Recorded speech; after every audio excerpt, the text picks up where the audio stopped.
What's going on, guys? You're watching the Shieldbearer Faith. Thank you for being here. So I was reading recently that Colorado is getting ready to actually start their red flag gun laws and see what's going to happen with that.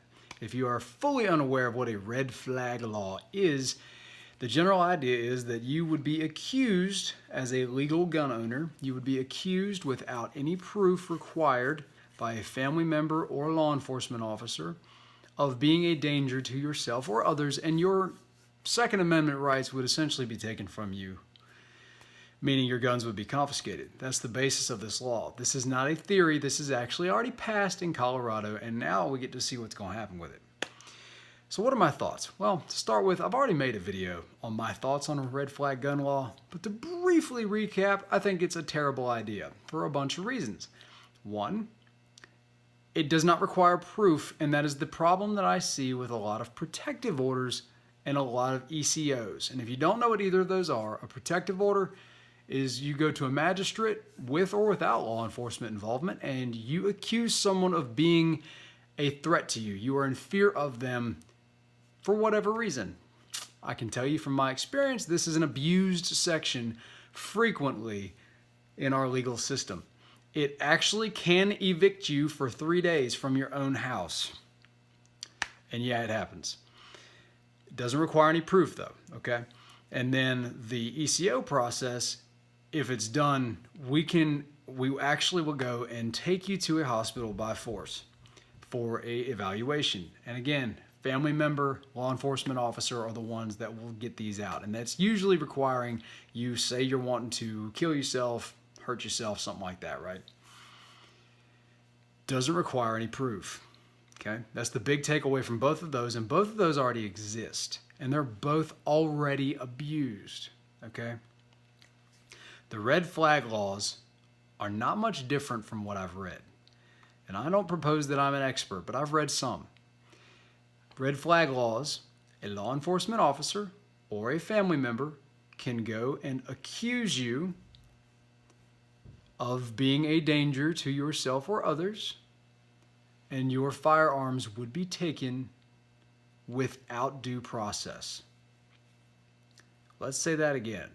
Your Second Amendment rights would be removed from you, and from what I read, up to a year, these guns could be taken without due process. And then it gets even worse legally, because then the burden of proof that you are not a threat is on you to prove. That is entirely backwards to how the legal system works now. If you are accused and charged with a crime, you are innocent, presumed innocent, until proven guilty. Well, in this case, with the red flag laws that Colorado has now, you have to prove that you are not a threat to others or yourself. You have to prove that you are not crazy. You have to prove whatever it is you have to prove. Can we see how that might be difficult to do? The presumption of innocence is gone. Where is that going to end? Because that's not how the system's supposed to work. The Second Amendment isn't supposed to work that way either. Your Second Amendment rights can be taken from you legally if you are a felon. This doesn't require that. This doesn't require a conviction of any kind.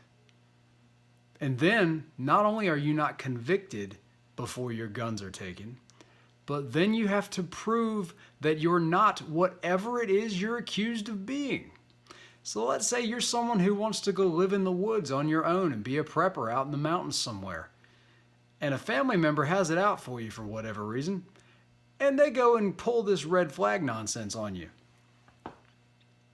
Do you think you might have trouble proving you are not stereotypically crazy based on what other people's belief structures may be?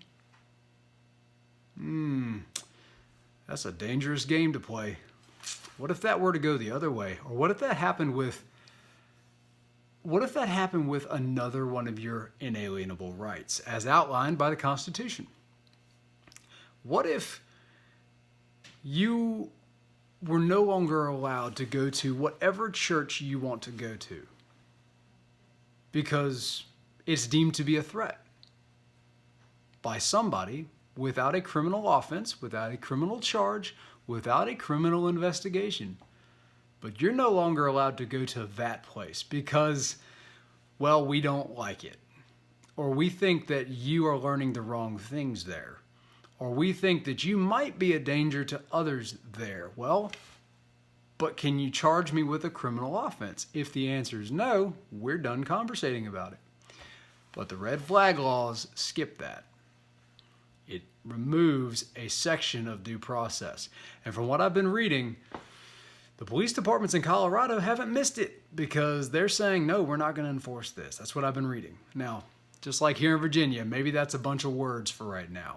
I guess we'll see when it first tries with the first few people, whether they actually confiscate firearms or not. But I digress. Might be an interesting time frame. Keep an eye on it. It might be coming to a state near you. I hope not, and I'll see you later.